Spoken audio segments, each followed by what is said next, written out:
चा यंदाचा दसरा मेळावा हा आझाद मैदानाऐवजी गोरेगावच्या नेस्को सेंटरमध्ये होणार आहे। उपमुख्यमंत्री एकनाथ शिंदे यांनी पत्रकार परिषदेत ही माहिती दिली। मात्र केवळ MMR क्षेत्रातील शिवसैनिकांसाठीच हा मेळावा मर्यादित असेल। त्यामुळे या मेळाव्यात राज्यभरातील पदाधिकारी आणि शिवसैनिक हजर राहणार नाहीत। दरम्यान यंदाच्या मेळाव्यात शेतकरी आणि पूरग्रस्तांसाठी शिवसेनेकडून निधी संकलित करण्यात येणार आहे। त्यामुळे सर्व पदाधिकारी पूरग्रस्त भागात मदत करणार असल्याची माहिती उपमुख्यमंत्री एकनाथ शिंदेंनी दिली। दसरा मेळावा जो आहे जो परंपरा आहे ती आम्ही नेस्कोमध्ये त्या ठिकाणी दसरा मेळावा करू आणि हा दसरा मेळावा जो आहे शेतकऱ्यांसाठी आम्ही खऱ्या अर्थाने पूर्णपणे ही कार्यकर्त्यांची फौज आणि मदतीचा पूर्णपणे जे काही मदत जी आहे ती त्यांना देण्याचा निर्णय आम्ही घेतलेला आहे। मुंबईत गेल्या आठवड्यात झालेल्या मुसळधार पावसानंतरही छत्रपती शिवाजी पार्क मैदानातच दसरा मेळावा घेण्याच्या निर्णयावर ठाकरेंची शिवसेना ठाम आहे।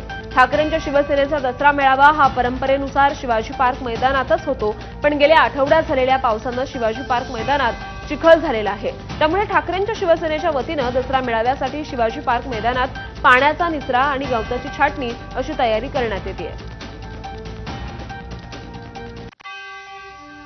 यंदाच्या मराठवाड्यातील दसरा मेळाव्यावर अतिवृष्टीचं सावट आहे। मराठवाड्याला अतिवृष्टीनं झोडपून काढलंय। त्यामुळे भाजपच्या नेत्या आणि पर्यावरण मंत्री पंकजा मुंडे यांनी यंदाचा दसरा मेळावा साधेपणानं साजरा करण्याचा निर्णय घेतलाय। तर दसरा मेळाव्यासाठी येत असताना चणा डाळ, गूळ आणि गव्हाचं पीठ सोबत आणून भगवान बाबाचरणी अर्पण करण्याचं आवाहनही पंकजा मुंडे यांनी केलंय।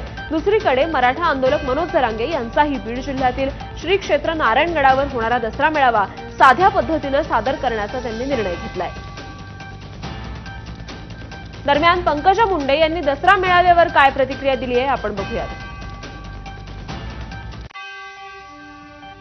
हा दसरा मेळावा जरी आपण म्हणत असतो तरी हा मेळावा नाही, ही कुठली सभा नाही, ही आहे परंपरा।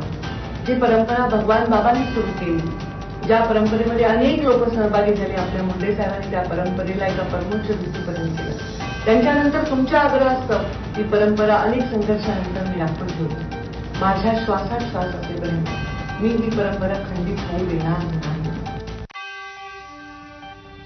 आपण सर्वजण येत असताना आपण ज्या गाडीमध्ये ज्या वाहनामध्ये येतात आपल्याला जसं जमेल तसं पुरणपोळीला काय लागतं, चण्याची डाळ लागते, गव्हाचं पीठ लागतं आणि गूळ लागतो। जे काही आपल्याला जमेल ते यथासांग आपल्या बरोबर आणावं, भगवान बाबांच्या चरणी अर्पण करावं। आम्ही त्या गावांमध्ये पोचतो करू ज्या गावांमध्ये दसऱ्याला पुरणपोळी त्यांना मिळणार नाही, पावसामुळे त्यांची अडचण झाली।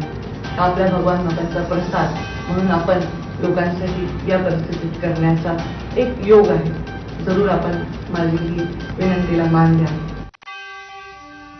आज राष्ट्रीय स्वयंसेवक संघाच्या शताब्दी समारंभात पंतप्रधान नरेंद्र मोदी हे प्रमुख पाहुणे म्हणून सहभागी होणार आहेत। या प्रसंगी पंतप्रधान RSSच्या योगदानावर प्रकाश टाकणारं विशेषत्वानं तयार केलेलं स्मारक टपाल तिकीट